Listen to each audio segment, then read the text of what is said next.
So never one to sit on the sidelines for anything, and also completely insane. Colonel Sanders was like, I want to fight. And so he goes to the nearest army facility and he becomes the head of the facility's cafeteria. Nice. And he works here till the end of the war, and he never really asks questions. Unbeknownst to him, he was feeding scientists and engineers who were studying and processing uranium-235. He's making fried chicken for Oppenheimer? Yes, he is.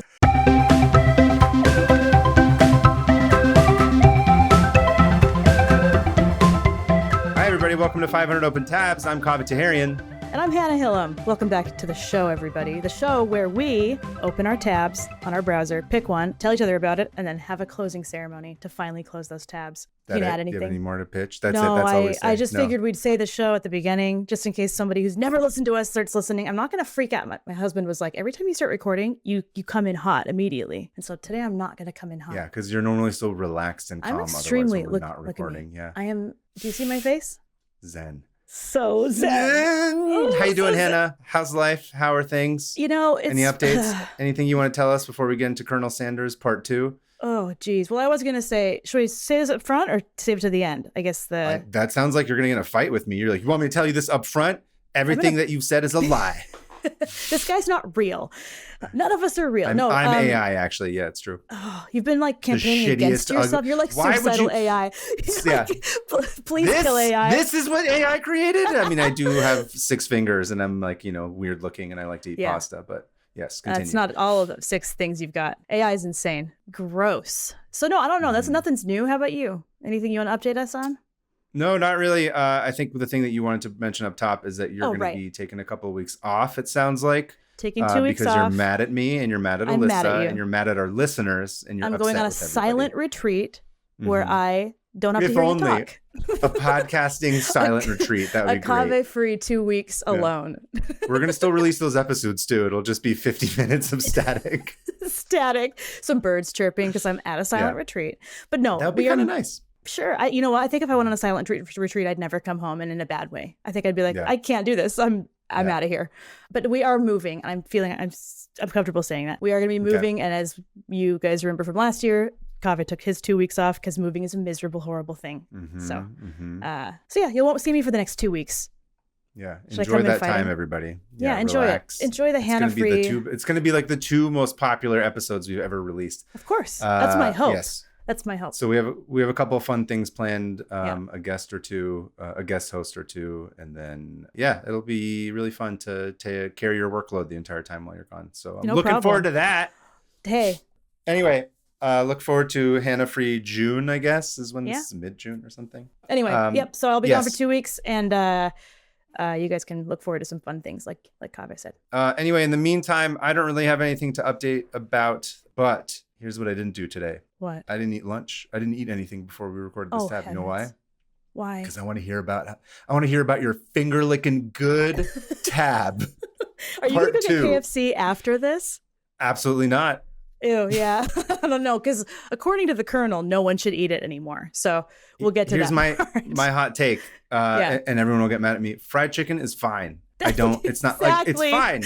It's like, I don't, it's just chicken. It's chicken. I like it. I don't dislike fried chicken. I don't have a hot take on it. It's just like, it's fine. It's not, I don't like people. It's like the 2 things that people like obsess over, especially in LA, is like fried chicken. And then like pasta is another one where I'm like, pasta's fine. Yeah. Pasta's a filler food. Sorry, Italians, but it's a filler food. Good pasta. It's just sort of like, it's fine. It's not the thing that I'm like, oh, like I need. Same. You know what I mean? We need to get into part 2 of Colonel Sanders and his finger licking good.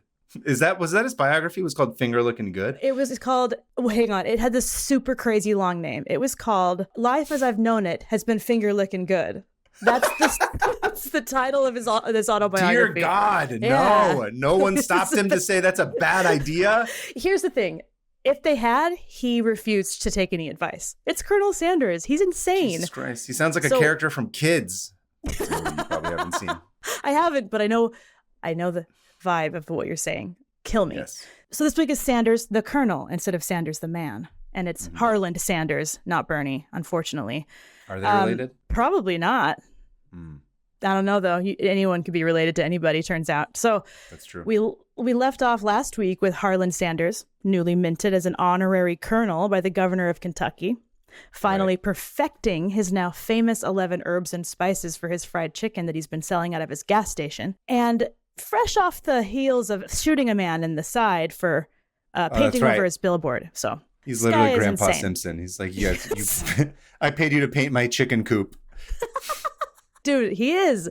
So he doesn't mess around. He's a local character. And by his early 30s, his gas station chicken shop was raking in the big bucks. Like, everyone loved it. They were stopping off, filling up their tanks, eating his chicken at his table until he ended up, like I said last week, finally opening up a small little restaurant attached to his thing. And this finally gave the 40-year-old father of three something of a break, finally, after having literally 200,000 jobs that he got fired from half of them. So this isn't to say that the bad luck didn't keep happening. In the early in his early 30s, his only son Harland Jr. died of an infection. No. Yeah, that's awful. A freak infection after getting his tonsils removed, which is even at the time.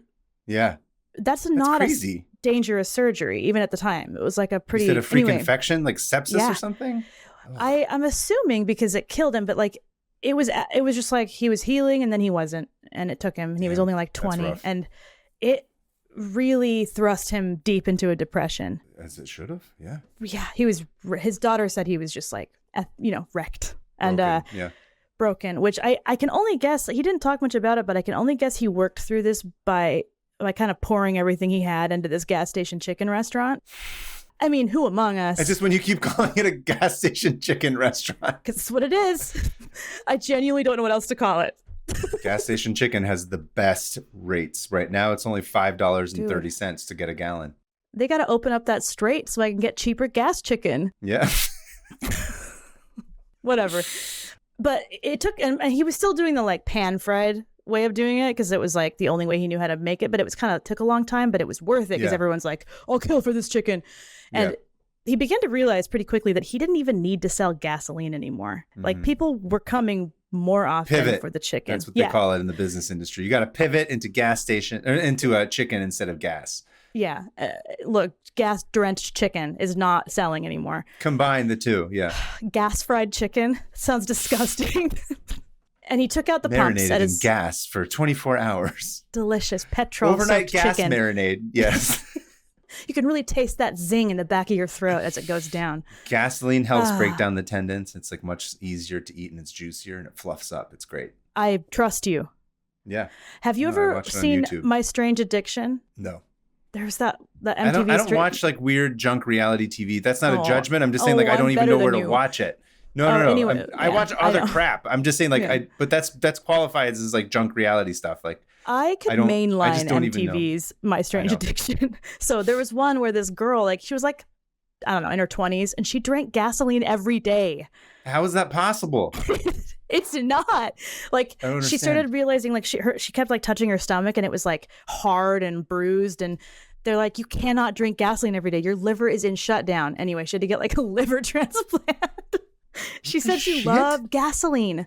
That person should not get a liver transplant if you've been drinking gas. I don't think it was like my grandmother is going to die because she didn't qualify for a liver transplant because gas drinking girl needed it. I actually don't know if she got the transplant, but that's what they said, that she would need one. So, I see. Okay. But she could get it. You know, it was an addiction. She said she couldn't stop. So I'm like, I don't know about that. Okay, sure. That show was nuts. Guy who ate light bulbs, sounds like whatever. So just like Michelin Man. So he didn't need to sell gas anymore. So he's like, whatever, I'm going all in on the restaurant thing.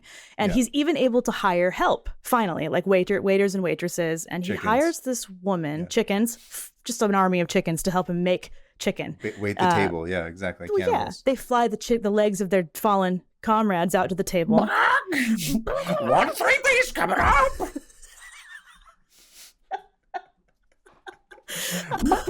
Is that all you want, hon? Should I bring the check? Okay, darling. Don't forget the tip. tucks it into his feathers and takes it back, the tip. So he hired a bunch, like you said, a bunch of chickens to wait on everybody with their dead comrades. So he hired this woman named Claudia Price, who almost immediately becomes his mistress. So this is where I'm like, great. Scandalous. Sure, but like he's still with Josie. So she's still there and she knows he has a mistress. And so it's one of those arrangements where it's like, I guess we're running a chicken shop gas station and my husband has a side piece. So I mean, that's like common at this day and age, right? Like everyone's got a second family that they're going to run off with, right? At least he's still taking care. It's just like, out of all the people, I don't think he can have or handle another family.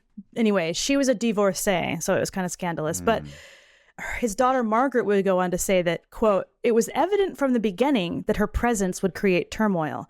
Mother refused to accept that she alone could not satisfy father's physical needs, from which the very beginning of their marriage had seemed excessive to her. Neither promiscuous or a whoremonger, father nevertheless had a libido which required a healthy, willing partner, and he found one in young Claudia." Do they have a sex off between the wife and the mistress? So like, who can bang him more times in a day? Or is he just like... He just has There's enough chicken to go around for everybody, baby. There's enough kernel to go around for everyone. Oh, who wants to eat from the bucket today? 10-piece meal deal. Yeah. So the fact that your daughter might know more about your insatiable need to get your rocks off with your mistress, probably, I don't know, that just feels really, that must mean it was very, very obvious. You know what I mean? Where it's like, this dude won't stop. Banging. Just needs to bang. As sure as chickens are fried, he needs to bang. So with all the extra help. Chickens are fried, he needs to bang. Shirt? Should we put on a shirt? Yeah. With all the extra. I remember Aristotle saying that. It's true. He did say that. Yeah. Yeah. Man, he was so wise. He had become a local character. And people started coming to the restaurant to see him because he was like this crazy guy with his wife and his mistress selling chicken. Awesome.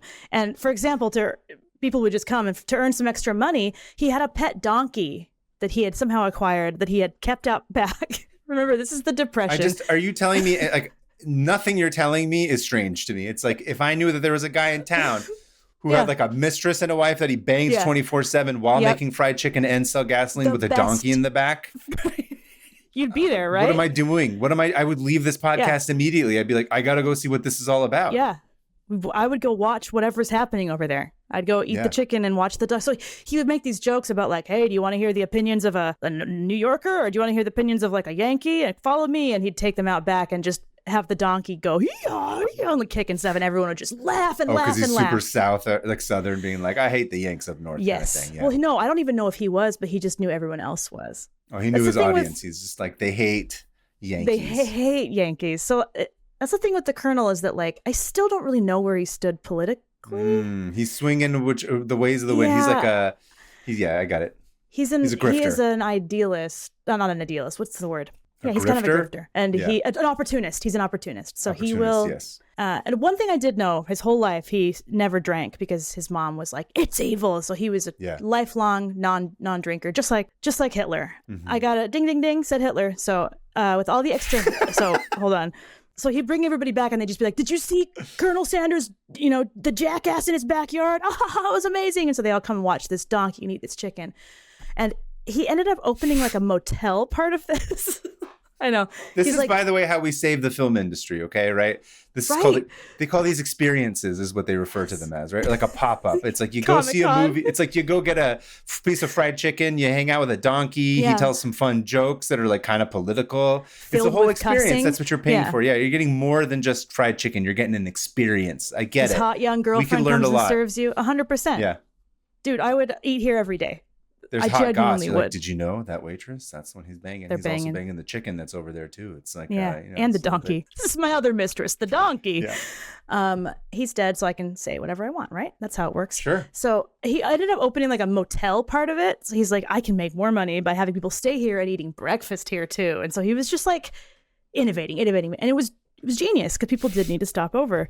And he's like, how do I keep people trapped here as long as possible and never leave and only give me all of their money? That's 100% what he was doing. And everyone loved him for it.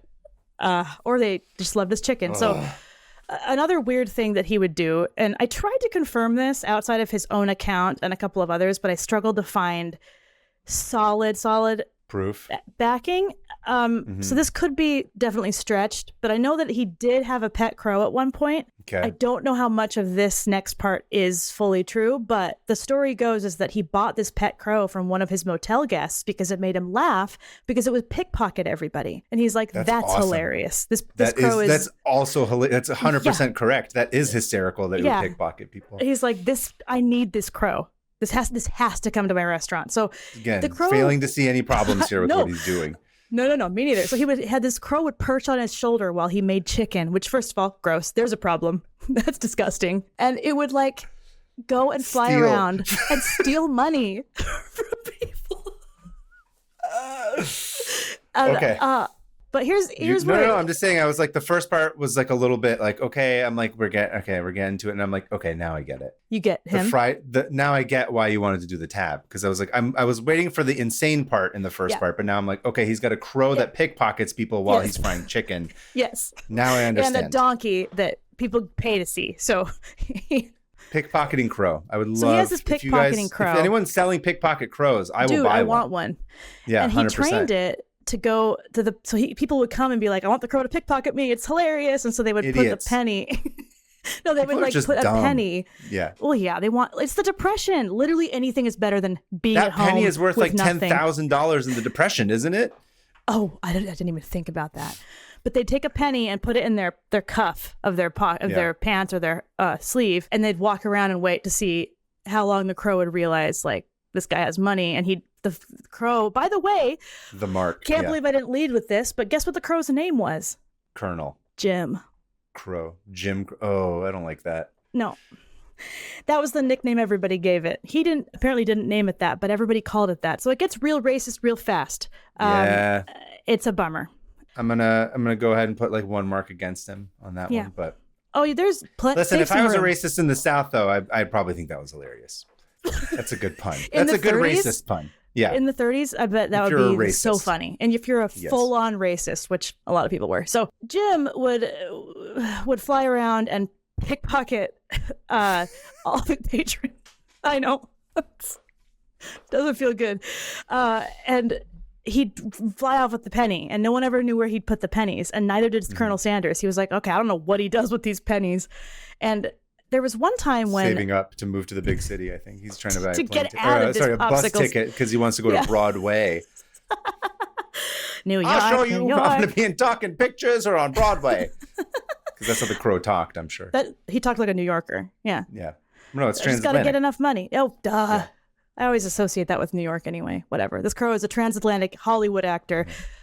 Cursed to be in a crow's body, and it's trying to save enough money to pay the witch. I'm a lot more than just picking pockets. I'm going to be a star someday. You'll see my face in the big pictures. Yeah. So I'm going to be in that movie Dumbo. I don't like that movie. Yeah, but that's clearly the thing that this racist crow would have been in. Yeah, 100%. So one day, one of the motel guests came back to their room, and their room had been like destroyed. Completely ruined. And he's like, what's going on? And Colonel Sanders like, it was the crow. And turns out the crow had absolutely wrecked this man's room, apparently trying to attack his own reflection in the mirror. So that's what Colonel Sanders said happened. He's like, he was sashaying about. I think he used the word sashay. He's like, he just was sashaying about trying to attack the other crow, wrecked this room. And after that, everyone was like, I don't really like this crow anymore. Yeah. Just don't show him his own reflection. Like, this is a tale as old as time. And Colonel Sanders was like, I might have to get rid of the crow. He ruined this man's room. So Not the racism, but the property destruction. Not the Still racism. True today. Yeah. Nothing's changed. Oh, we don't care that cops are killing people, but we don't appreciate the fact that you burned down the Popeye's chicken in this area. Don't break the windows of the chicken. Yes, which arguably there's a lot of beef between the two because people will die for either of them. No, beef. They eat cow there. Beef Wellington, if you remember from our old episode. Yeah, I remember. Yeah. Man, we've said a lot of things, dude. We have. Too many. Enough for AI to train on us and say whatever it wants. So somehow it's the first failure of AI. They're like, oh, we tried to duplicate this podcast and somehow it made everything more expensive. They're like, it's not supposed to do that. It's supposed to make things cheaper, but it actually... Like, this podcast is cursed. It's losing money somehow, even though it's free software. We don't understand how that happened. Somehow they're paying. Yeah. Join the Patreon. Where did I lost my spot. The crow gets fired. So the crow gets fired, just like Harlan did. What a roller coaster with that crow. At first I was excited and it was cute, and then it was funny, and then it became racist, and then he's attacking his own reflection. He's ruining things. Ugh. He never brings back the pennies. I hope he went to rehab. I don't know what happened to that crow. I hope he made it to Broadway, honestly. Yeah. It turns out later when he was redoing some of the parts of the house, he like took something out of the stair, like the under the stairs closet, and between the walls was like hundreds and hundreds of pennies. So the crow had been like lodging these pennies somehow in a crack in the wall, and they just filled up this wall. And he was like, it's trying to keep it warm for the winter time so that it can't keep escaping insulation. The heat. Yeah, the heat won't escape. It's perfect. It's just wanted to be a good crow friend. Smart. Yeah. Very trying smart. to get a job as a construction worker. And the colonel didn't even notice. He just fired him instead. That was an audition. You blew your first audition, Crow. I don't even want to call him his name. It just sounds not good. So let's call him James Crow. How about that? James Crow. I like that way better. His Christian name, James. Yeah. So in 1939, the Depression's coming to a close, and he's been doing great, despite crow shenanigans and donkey shenanigans. And his restaurant burns down. Full on arson? I don't know. I don't think so. I didn't see anything that suggested arson, but James Crow came back and he was just like, here's what I think of you firing me. Honestly, James Crow burning down the restaurant of someone who looks like a plantation owner sounds pretty okay to me. But whatever. So the restaurant burned down. Again, he's like, come on. I can't catch a break. And he has to rebuild the whole thing. We must rebuild. He rebuilds like a huge restaurant with like 140 seats. And he's better than before. It's an opportunity.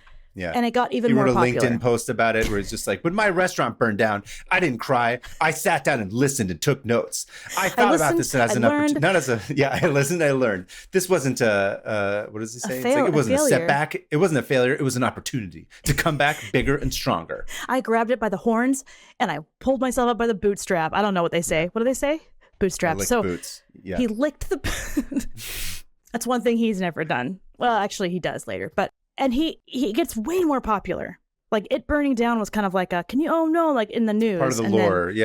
Part of the lore. From the ashes. It's Forget about the racist crow. This guy's rebuilding. It's a phoenix chicken that's rising from the ashes of its burned down restaurant that was filled with gas. Oh, you're right. That's probably why it burned down. Hey, if you guys haven't done so yet, go ahead and join our Discord. We have a channel that's just for drawings based on either fun stuff that you guys draw or insane stuff that we talk about in the episode. Challenge to everybody on the Discord. Yeah. Draw us a fried chicken phoenix. I'd like to see that. I want to see what your hottest take of a fried chicken phoenix is. Despite the burning down, he rebuilds and makes it even better. And this is around 1940, and he's like really perfected his chicken spice or whatever. And he's also like, I got to figure out a way to make this cook faster because the pan frying takes like 25 to 30 minutes. And he gets a hold of a newfangled thing called a pressure cooker. And he names it Bertha. And he cuts it. He realizes it cuts down on grease, and it keeps it moist in only 8 minutes. So he's like, "Nice, I've done it." And he's able to just crank out this fried chicken like crazy. Just feeding anyone. Everybody wants this chicken. By the end of 1941, his restaurant was so popular that it was like always full, always going. Everybody worked, and then things were looking up for him and for the country because they left the Great Depression. Europe was in a war, but we weren't until, of course, December 7th, 1941, when Japan bombed Pearl Harbor, and we were dragged into the Second World War. Or, according to some, we willingly wanted that to happen. We went by letting it happen. And we let it happen. Inside job, some people say. It's read about it. And it's funny because I feel like in this podcast, this like December 7th, 1941 has come up so many times as like a pivotal moment in some subject's life that like I could list like State of Jefferson, Sushi Row, Man's in our baseball team. Like all of this was just like, and I guess it was like a touch point for like the nation too, but it's almost like it was a huge point in history. Yeah, maybe. I don't think so. I think it's just a podcast. And same with Chicago. It would have been funnier if it was like, it was like April 17th. Like all of a sudden there's that for no reason. That's the date. That's the day. Wow. History is never stops giving. Ew. So never one to sit on the sidelines for anything, and also completely insane and a lunatic. Colonel Sanders was like, I want to fight. And Claudia was like... He's like 45 now or something? He's 52. Claudia is like, you're 52. You can't fight. And he's like, well, I got to do something. And so he goes to the nearest like army facility. Wait, what? Yeah. He's like, I got to make chicken for our boys in blue. That's literally what he goes and does. He goes to this nearby facility, and it's not an army facility. It's just another like kind of secret, sort of weird under wraps facility. And he's like, hey, Project Manhattan. Yeah. Well, it's funny that you say that. Oh, shit. He's making fried chicken for Oppenheimer? Yes, he is. So, shit. You guessed it, dude. So he left Claudia in charge of the restaurant. And I'm assuming Josie, and I'm assuming the two of them ran it. I don't know how that worked. Just that's a TV show if I've ever heard of one. Me and my mistress running the restaurant together. Me and my husband's girlfriend. Yeah. The Mistress and Me, I think, is probably the Mistress and Me. And they just fight, or they're best friends, or they're in love. But I feel like they would have like a nice time not having to have sex every single day. You know what I mean? Yeah, they're just like, where it's just like, take a nap. I can finally rest my vagina. I don't know. That's what I always say. I'm unhinged. So Sanders goes over to this new facility, and he becomes the head of the facility's cafeteria. Nice. And he works here till the end of the war, and he never really asks questions. He's like, well, there's just a bunch of scientists and engineers here. And unbeknownst to him, he was feeding scientists and engineers who were studying and processing uranium-235. Whoa. Some of the very same scientists who ended up going to work for on the Manhattan Project. Wow. And this facility was making the same uranium that they put into the little boy bomb, which we then dropped on Hiroshima. Thanks, Colonel Sanders. Which is insane. It's like this guy... nuclear war, quite literally, yeah. He's like, I want to do something for my country, and he fed the people who made the bombs. And he did this the entire war. And when it ended, he comes back to his restaurant and his wife and his girlfriend. And by now, Josie is like, had enough. She's like, bro, I can't do this whole mistress thing anymore. I'm getting older. I'm going to leave. And she keeps it just Josie, and they divorce in 1947. And the colonel is finally free to marry Claudia, which they do. They get married. Wow. Happily so she wasn't ever just after. A side piece. He was like, he wanted to keep her around. I think some people have this theory that she had been his mistress for a long time, like even before he hired her. But I don't know if we can confirm that. I don't know. There's that crow that saw everything is no longer with us. So as his restaurant became even more of a staple of Kentucky and the surrounding areas, the new governor of Kentucky was also like, you're definitely a colonel. I'm reinstating and doubling down on your colonel title, which I don't understand, giving military titles, like honorary military titles to people. Is that like a thing? It's probably like a Southern term of endearment or something. I don't know. Interesting. So like he's professor like, or something. It's like, oh, hey, professor. Like they say Ostad in Farsi. When you be like, oh, Ostad, how are you? Like a teacher. You just call them like they're by their title. I wonder why colonel. Like I don't know. Maybe there's a lot of colonels in the South. I have no idea. I don't know. And this is time that a holdover from the Civil War or something where there's a lot of colonels? Probably, I have no idea. Probably. Because maybe it's because of Colonel Sanders and KFC that I think of the South when I think of colonel. I don't really think of colonel as like a northern thing as much. But again, I've admittedly never really thought about it. Me neither. Colonel. Why is it spelled that way? Doesn't matter. Okay, so this time he's like, okay, I'm really going to take this colonel thing extremely seriously. I'm going to dress the part. I'm starting to wear like the little tie, the tie you see on his logo, and I'm going to start wearing all white because apparently that's what colonels wear. But this kind of harkens back to his time as an ash doodler, if you remember correctly, where he would shovel ash. He would shovel ash around. I forgot about that word. Wearing all white, yeah. Back in his ash doodler days. Now he's an honorary colonel, and he's wearing the same kind of white stuff. And that's Colonel Ash Doodler to you. You need some ashes doodling? I'll be right there. And I'll birth a baby for you. If you remember, he's also a midwife. Been doodled in a long time, has it? Let the colonel take care of that. Yeah, let me give you a full bucket. Let me fill that bucket. Sorry, continue. With some ash and then doodle it. Incredible. So he was like, oh, yeah, I better take this seriously. And I'm also going to really lean into talking like I'm from the South. Because he wasn't from the South. He was from the South, wasn't he? He was born in Indiana. Is Indiana the South? I don't know where the South is. Where does the South like happen? Midwest. I don't know. The South happens at some point. Missouri's like part of the South. Anyway, he didn't have a Southern accent like you'd think. And so he starts to kind of like put one on and becoming like, oh, a homegrown Kentucky boy. One of those things. What? Did you find anything?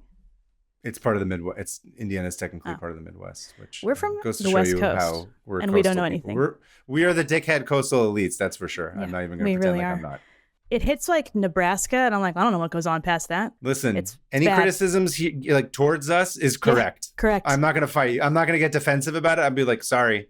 But guess what? None of them got to pan for gold in elementary school. Did you get to do that? Unfortunately. No, you were I in went to elementary school Connecticut. back east. We got to pan for gold. Legitimately. I was hanging with Jane Goodall, remember? Oh, yeah. And all those Mayflower descendants. Yeah. Oh, Jane Goodall. Rest in peace. She would have hated Colonel Sanders. He starts wearing that Kentucky tie string, and he wanted to present that clean, homegrown, like, Kentucky boy attitude. But he couldn't stop just swearing. The profanities, like the things that would come out of his mouth were so crass that people were like, bro, I'm not buying your chicken, because he would just like cuss people out. He'd like insult their mothers, like talk about like shit and piss and all this stuff, just like an endless stream, and no one could turn it off. Neither could he. Yeah. Me Love too. It. Well, it's like, buddy, I get it. Back to his Ash Doodler days when everybody taught him how to swear. And whatever he would do. So instead he was like, I have to get rid of this swearing. I cannot stop swearing. What do I do? And so he does what everyone would do to try to stop doing something there. They can't, to stop swearing. He went to a church convention in Australia. A church con. And I couldn't figure out what this was, but apparently he was like an Aussie church con. Yeah. Like when I think of Australia, I think of learning not to swear. I don't know. That's what I'm lining up in Hall H for learning not to swear. Yeah, and getting guilted into not. It's funny, though, because remember, like, last week we started this story. I got onto this track because of that KFC robbery in Australia. Yes, and now that's right. Our boy is in Australia learning not to swear from a church convention. I think that's just one of those, like, business expenses where he's like, I want to go to Australia. I'm going to write this off. Yep. I'm going to go do that. That's all these things are. On his way to Australia, he headed up to Chicago, just like us, for another convention. Naturally. Yeah. Just stop by Chicago on my way to Australia? So at the time, flying to Australia, you could only do it from San Francisco. Wait, what year is this again? 1939, 1940. Are you flying to Australia at that time? You're not like taking a ship for 1,000 days? He flew there. If you wanted to fly there, you'd have to go from San Francisco. I guess I didn't realize that they were just doing commercial flights that early. They kind of weren't. 39? This is in 1940. 49. We're in the mid 40s, mid to late 40s. So yeah, they're doing commercial flights, but it hasn't like taken off. No pun intended. The 60s or whatever. So I was like, that's when the big explosion happens, right? It's like late 50s or 60s. 60s, when everyone's like, this is amazing. We can smoke up here. We can wear our suits. And we can hijack so easily. Did you know there was like, how many people were hijacked planes? It was like a thing, a common occurrence. She'd be like, I need money. I'm going to hold up a plane. I didn't realize how common it was. Anyway. Yeah, when white people do it, it was cheeky and fun. And then when black people do it, all D.B. Cooper, crime of the century. Yeah, D.B. exactly. Cooper, it's so cool that he got away. Oh, man. So he headed to Chicago. And unlike us, at this convention, this would be the place where he finally makes his fortune and meets the person who would guide him to success. Speak for yourself. I do well in Chicago every time we go. That's true. You do really well. Chicago loves you, dude. Chicago does love me. I am not. I don't know if I'm Chicago's taste specifically, but they like me. But they love you. I'm more liked in Chicago than I am in Oakland, which was funny. Yeah. Because I was like, Oakland, people were like, this is cool. But in Chicago, everyone's like, this is hilarious. This is perfect. Yeah. Shout out. Chicago's the best. And this was a restaurateurs convention. So all these different restaurant owners get together to talk. And he was disgusted by how much alcohol everyone was consuming. It was like everyone was just drunk. Conventions are for. Everyone's just getting drunk. Especially at that time, they're just getting shit-faced. Find a new mistress and get shit-faced. Yeah. So exactly. He was really, really grossed out by that. And he's like, well, I don't like this. And then he finds I'm going to the church convention. Well, wait, there's one more stop before Australia church convention. The only other person who wasn't drinking was a guy named Pete Harmon, a restaurateur from Salt Lake City, Utah. Oh, there we go. The two hit it off. And the Colonel promised to stop by his restaurant on the way to San Francisco. So I was not expecting... Was it a dirty soda restaurant of some sort? I knew you were going to say that. I even wrote that in. So this is the only kind of restaurant I know about in Utah, yeah. Yeah, this is where I didn't expect this to veer heavily into Utah, but it does. Okay. So he stops by Harmon's Dewdrop Inn in Salt Lake City. And of course, he makes Pete some of his famous fried chicken, and it just blows Pete's mind. He's like, "You're the best. This is the best, the most amazing fried chicken I've ever had, and you have to tell me how to make this." And Harland was like, "It's a secret. No one can know. It's a secret recipe. Yeah, eat shit, bro." And he's like, "But I'll sell it to you pre-mixed, and you can sell some of this chicken and see how it goes." And so he has these pre-mixed spices, and Pete buys them and starts learning the technique. And Harlan's like, "Yeah, good luck. I'll be back. I'll stop by on my way back from Australia." Yeah. Goes to Australia, learns not to swear, doesn't work. And on his way back, he stops at Harmon's restaurant to check out how the fried chicken was going. All I think of is the Australians calling everybody all the way. Exactly. Like when I think of Australians, I think of them saying literally every swear word. If anything, I feel like that was the opposite. Maybe it was a swearing convention in terms of like, you need to learn how to swear better. Like he needs new swear words. He came back not knowing how to swear better either. He's like, "Oh, oh, I love Australians. It's so loving the way they say that. Yeah. It's just like, I'm a true friend if you call me that. What's the big problem with swearing, everybody? What's the problem? Who cares? It's just words. It's just swear words. It's true. So he gets back from Australia. I don't know what he did over there. The swearing convention, yeah. He shows up to the Dewdrop Inn, and outside of it is this huge sign that says Kentucky Fried Chicken. Something new, something different.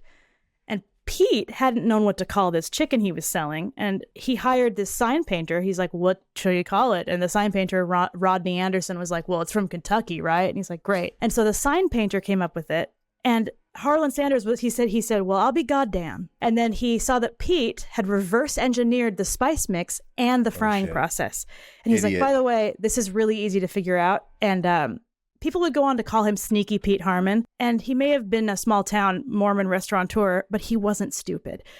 Here's what a lot of people, I was just going to put a little note that people don't realize about Utahns, is that because they, time and time again, they find ways to make something out of nothing, or make something out of something they stole. So like whether it's colonizing a land that wasn't theirs and building like an empire, or, reverse engineering a chicken recipe. And Sanders was kind of like, okay, I could do a couple things here. I could get really angry at this guy, or I could yes and him. And he chose to be, because usually he just gets in fights with everybody and beats the living shit out of them and swear. So it's interesting that he chose not to do it. So maybe ChurchCon swearing in Australia did work. He came back at a good time. This non-drinking restaurateur who was smart enough to figure out his recipe. He ends up just being like, "Okay, I'm going to lean into this.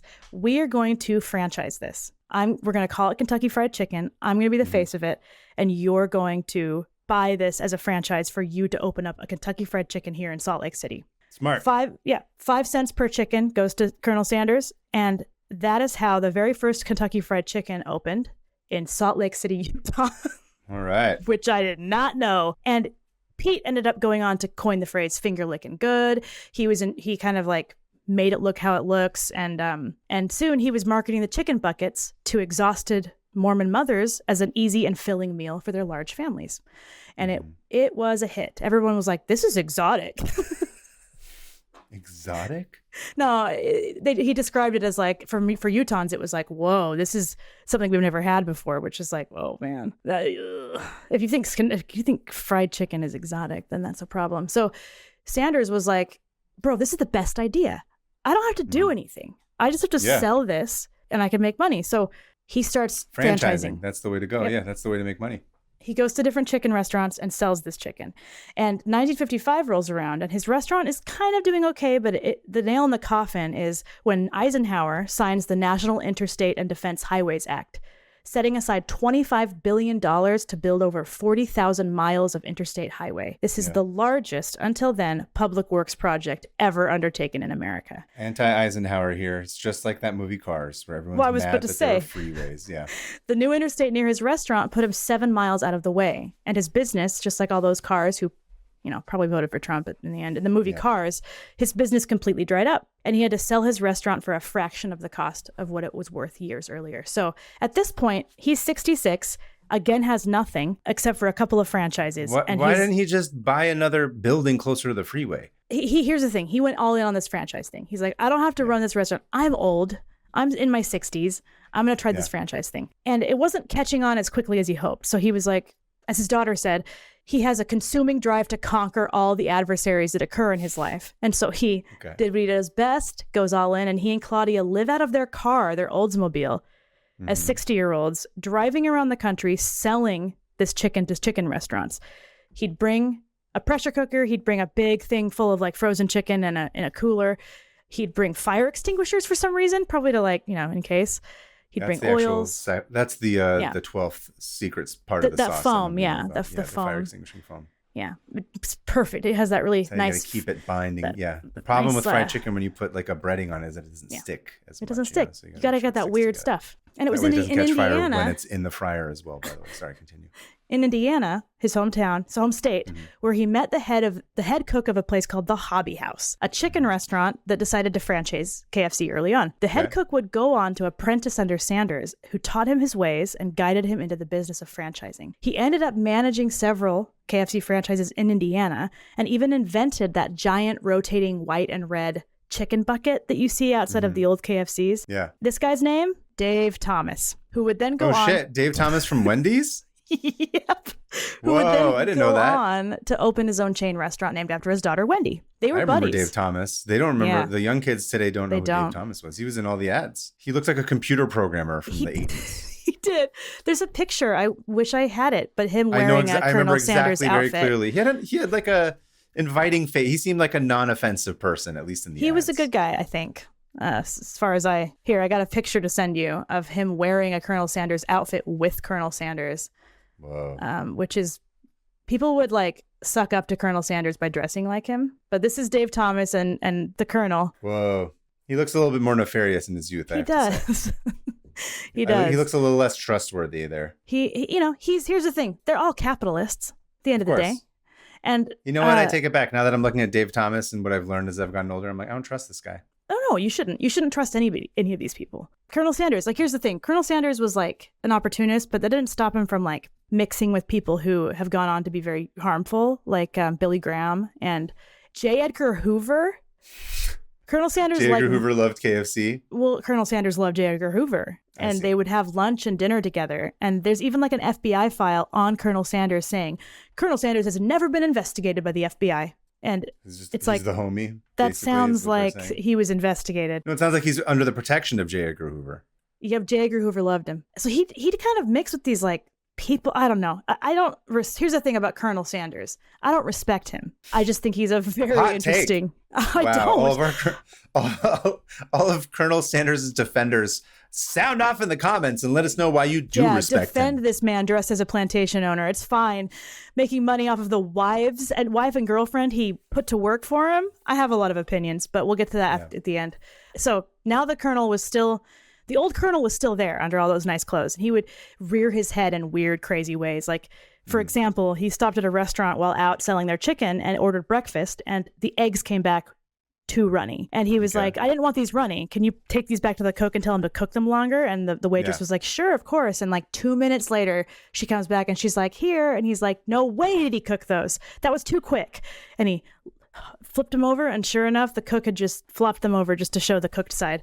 And so he goes back like an absolute lunatic and marches to the kitchen and says, you son of a bitch, you think you're smart turning those eggs over on my plate? To which the cook said, don't call me a son of a bitch, get out of my kitchen. To which Sanders responded by throwing the eggs at the cook. This pissed the cook off, who came at him with a kitchen knife. Started coming at him with a knife. And Colonel Sanders grabs a stool and starts fighting him off with the stool and backs out. And Claudia's like, we should go. And he's apologizes to everybody and leaves. So here's the thing. That's some bullshit, though. Frankly, you're flipping those eggs over and you're not recooking them. It was lazy. I don't know about like the, I don't know. Yeah, I'm like, at least be like, yeah, sorry about that. I'll cook it now. Yeah. Don't like, and then like stop there. Don't escalate. Yeah. Don't throw the egg at him. Like, bro, this is what's gotten you in trouble your entire life. You shoot first, no matter what. Like, you have to calm down. Like, it's just like eggs, fighting, gun. You know, everything is just him being like, fine, I'm getting angry. And at this point, it's not cute. It was never really cute, but it's like, come on, man. I've worked food services, and like people like that would just piss me off. Like, we'd have people come and just scream at us for getting something wrong. I'm like, bro, it's a salad. It's salad. Yeah, exactly. Like, this is what you're upset about, and I'm like 17 and making this, and you're yelling at me. Anyway, people are awful to food service workers. Yeah. And okay, so as his franchising efforts expanded and he started going place to place and selling all of these, he started getting national attention because he's like this insane guy showing up and fighting people around the world. Fighting people in restaurants and screaming about his chicken with his like wife who's just like there for the ride. And he starts like appearing on news and getting interviews, and everyone loves him. They're like, who is this man? And his outfit and goatee were like instantly recognizable. Iconic, and yeah. He became the face of KFC, which he was like, makes no sense, because he thought he was ugly. He's like, I'm so ugly.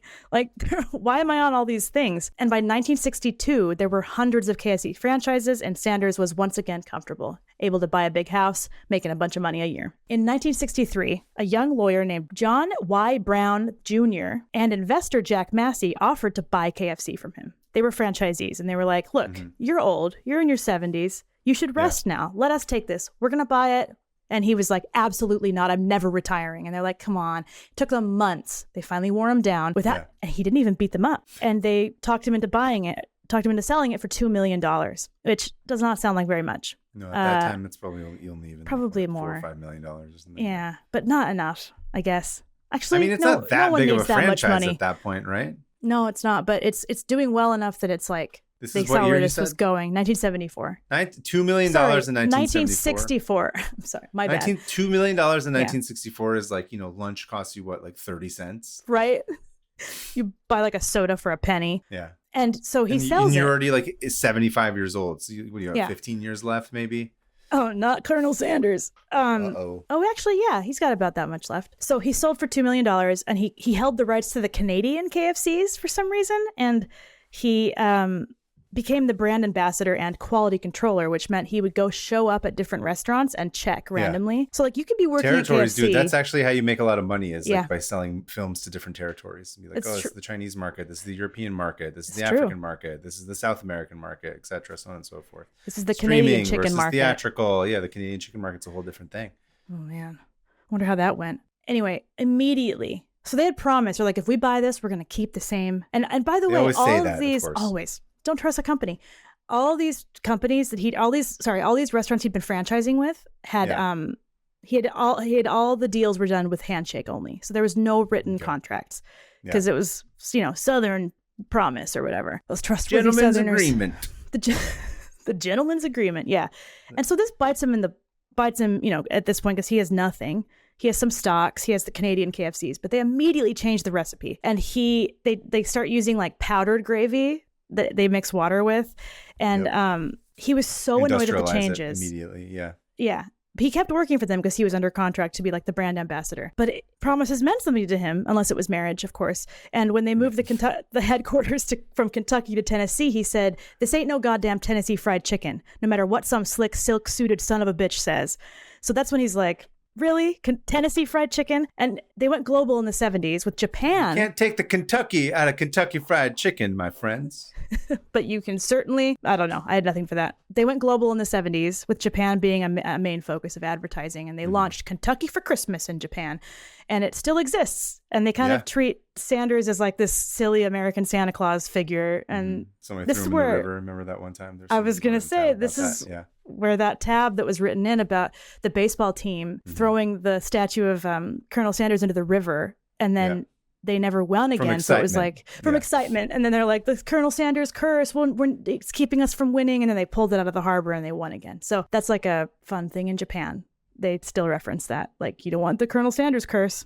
So in the 70s, KFC was then acquired by Hillam, the same distributor of Smirnoff vodka. And this is where it got him off. This is the last straw. He was like, alcohol? And they started making the gravy out of powder. And he's just like, you drunks.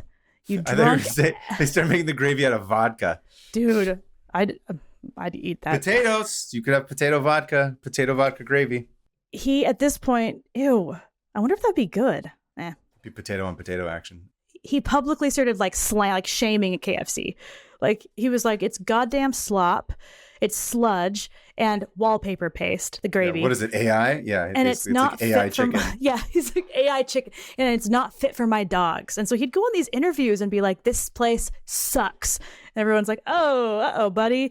And he started getting like letters of complaint from like kids being like, what happened to your delicious chicken? And he was like, I would rather die than welcome represent. To the real world. Let me tell you about corporations and the market. Like, buddy, you're getting ripped up. You made deals without writing them on paper. And in response to the new chicken version they came out with, he said, it's a damn fried dough. It's a damn fried dough ball all stuck on some chicken. And he had sold all of his stocks, of course, didn't have anything. And he was like, I got to find out how much of my body and soul they own, because they were still using his face for everything. Yeah. And he pissed him off. So he opens a new restaurant selling the old KFC called the Colonel's Lady.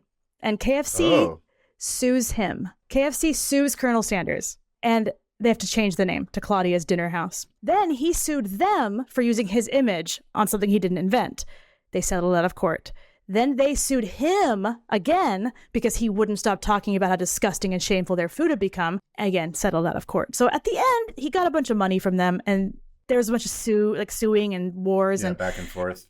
Yeah. And at one point he campaigned to end the mandatory retirement age because he was like, I will never stop working. There's no reason to be the richest man in a cemetery, which I thought was a good quote. Worked out for you, Colonel Sanders, because none of us are ever going to retire. Thanks, man. As he aged, he became interested in religion again, for real, I guess. I don't know. And he decided to pray to God to cure him of his swearing once and for all.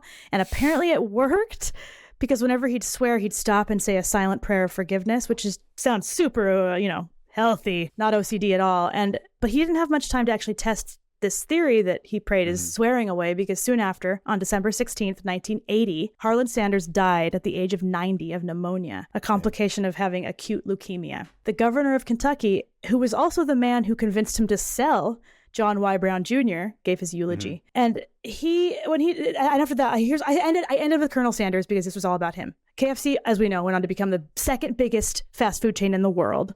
Is it the second biggest? Second biggest next to McDonald's, yeah. It is known the world over, and it was all started by this lunatic who had a gas station chicken shop and a pet crow that stole money. And that's Colonel Sanders, man. That's the trip that he took me on, and I had to take you on too. Yeah, thank you. And afterwards, they took his body, and instead of lowering it into a casket, they lowered it into a deep fryer.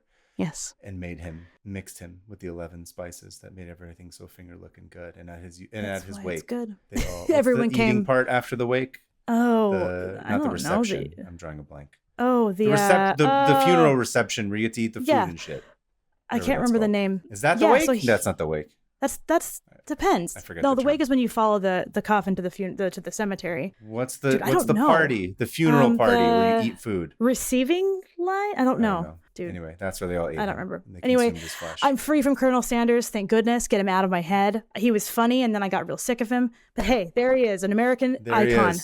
Incredible two-parter. I do wanted to say I came away, like I said earlier, with not much respect for him, because I think he's, he can complain all he wants about like, oh, they screwed me over, but like, bro also was ruthless and made his family work to the bone for this. So, I mean, all things considered, considering the people that we have today, having your family work with a mistress is like, on the humiliation scale of like, what, where capitalism has taken us. Again, I'm not condoning it. I'm not saying it's a good thing. He didn't go to Epstein Island. We'll say that. He didn't go to Epstein Island. His employees aren't pissing in bottles. People aren't collapsing and dying while they're like being forced to work for 10 billion hours in a row. Unless he's the one to shoot them. But yes, you're correct. Yes. I think, anyway. I think in, the comparatively, also he got mad at the corporation for changing the recipe and making it he did worse. Call them it's like it's a man of integrity when it comes to his product instead of just the slop, right? He's just calling it slop. I think I'm taking out my boredom, not my boredom. I think I'm taking out my frustration with this man's insane life on him. Yeah. Yes. No, I'm not saying he's great. I'm just saying, comparatively, it would be interesting to see any CEO of a company at this point being like, things taste like shit, and you guys have ruined it for the bottom line, and you shouldn't do that because the quality is terrible. I mean, he was a lot of things, and one of them was true to himself in every way. The man believed in his chicken, He did, and he believed in what he had to give. His chicken. They choked it. Recipe. Yes. Sorry, continue. No, that's it. How are we going to close this tab? I mean, I know how last week we you got to deep fry right? them. Yeah. We did that last week. Was that what we did last week? I forget. Yeah. How about Alyssa, how about just chopping, like chopping a head off a chicken, right? That's how they do it. Sure. Whatever you want to do. Or swear. I think, how about just a bunch of beeping, like swear words as it's getting killed? Yeah, as you kill a chicken. Like, man, beep, we're just making this. Beep, beep, like Buster Bluth. You're like, you old horny slut! Such a good part. Anyway, count me down. 3, 2, 1. Son of a. Always with the sound effects. Moving on to listener emails. You're just overdoing. You're overshadowing. I don't Alyssa's even notice it. I don't even notice I do it. Alyssa, cut that out. Add that to the pile of things you don't notice. Listener emails, everybody. Okay. Today's email is from Wendy from British Columbia. Dave Thomas is Wendy? Oh, Dave from the Wendy's. Wendy from British Columbia, which I thought I didn't think about British Columbia as being British. It's like Columbia, but the British version. But it's in Canada. It's neither British nor is it Colombian. Used to be owned by England. Yeah. But what about the Columbia part? Did it used to be owned by Colombians? That's what they used to call. That's what they used to call all of this area. They named it after Columbus. North America was called Columbus. Yeah. It's very confusing. British Columbia just makes me think there's like an English pocket inside of the country of Columbia. Yeah. District of Columbia, all of it. There. Yeah. Anyway, Wendy's from there, and Wendy's written a note. Hi, Alyssa, Hannah, and Kaveh. Did you know that Canada got its icon coin because a government official was too cheap to pay for an armored car service? By the way, armored with OU. Well, yes. In 1986, the Royal Canadian Mint was about to launch a new dollar coin to replace the paper dollar. The design was going to be the traditional French-Canadian voyager, an indigenous person paddling a canoe that had adorned Canadian silver dollars since 1935. To print coins, you need a master die. This is the tool that you use to stamp every coin. The Mint had the master dies at their headquarters in Ottawa, Ontario, but production happened in Winnipeg, Manitoba. So instead of sending the dies via a high-security armored service such as Brinks, they decided to send the dies through a regular courier firm, saving a grand total of $43.50. It turns out this was not the first time that this had happened. A government investigation found that this was the third time in 5 years that the Mint had lost master dies. Oh. Anyway, they disappeared. The courier company, the RCMP, everyone is looking for them. Nothing. They are gone. Unfortunately, they couldn't just make another set. Whoever had the missing dies could possibly stamp their own counterfeit coins, which would look completely real. Wow. Instead, a whole new coin had to be designed. They went through the old files, found a loon print by wildlife artist Robert Ralph Carmichael submitted in 1977 for a contest unrelated to the coins. The Loonie, as it came to be called, entered into production in 1987, and more than 800 million have been made since. By the way, to this day, the original master dies have never been found. Canada also has a $2 coin. We call it the toonie, of course. Oh. I can't think of a suitably absurd sign-off, so I'll just say thanks for all the laughs, Wendy. A loon is a bird, right? Like a Canadian loon. Yeah. So I love that. They called it a loony and then just adopted toonie because it makes sense. That's the kind of linguistic, that's actually a good story too. That's funny. Like etymology that I love. Like that's literally how it works. That how we change and find words. That was great. If you also have a tab that you'd like to submit, please go ahead and send it to 500opentabs@gmail.com. That's 500. Share a fun thing that you learned with us. Yeah. If you have a friend, if you love Kentucky Fried Chicken, if you have a friend that loves Kentucky Fried Chicken, if you hate Kentucky Fried Chicken, if you like getting in fights. If you love beating people up over small slights, send it to a friend. And if you know anyone with a story of something like working there or something, send it in. Yes. If you have a crow that is racist and steals stuff, share this episode. If you have a racist crow, send it to the racist crow. He'll be happy to be represented. The racist crow. Yeah, it's true. You can follow us on Instagram or 500 Open Tabs, where we post updates, reels, stuff like that. We're also on Blue Sky, but it's technically there. So if you want to add us there, I'll log in every 6 months to remember what that account was. I am at PermaFriends on Instagram. I am also active on Blue Sky, actually, though. Kaveh Taherian. You are. And I'm Hannah Hillam on most things. And we also have a YouTube, a Patreon, and a Discord. So those links are all in the bio, or not the bio. Those links are all in the show notes. Yes. And if you want to support us, head over to the Patreon. It's fun. Yeah, do it. You get an episode a whole week early. And a bunch of extras. This one will have a long This had a lot. A whole side discussion about cooking. Nothing to do with Colonel Sanders. No. Anyway, thanks for listening, everybody, and we'll see you next time. I'll see you in 2 weeks, actually. So Hannah's going to be off for a couple of weeks. Don't forget, she's going to be on the road while I fill in. While we have other people fill in. It's going to be a good time. In the meantime, everybody, keep the people of Iran in your hearts. Thanks for listening. And I'll see you on the other side, Hannah. Yeah, dude. See ya. Good luck with your move. Thank you. Bye. Bye.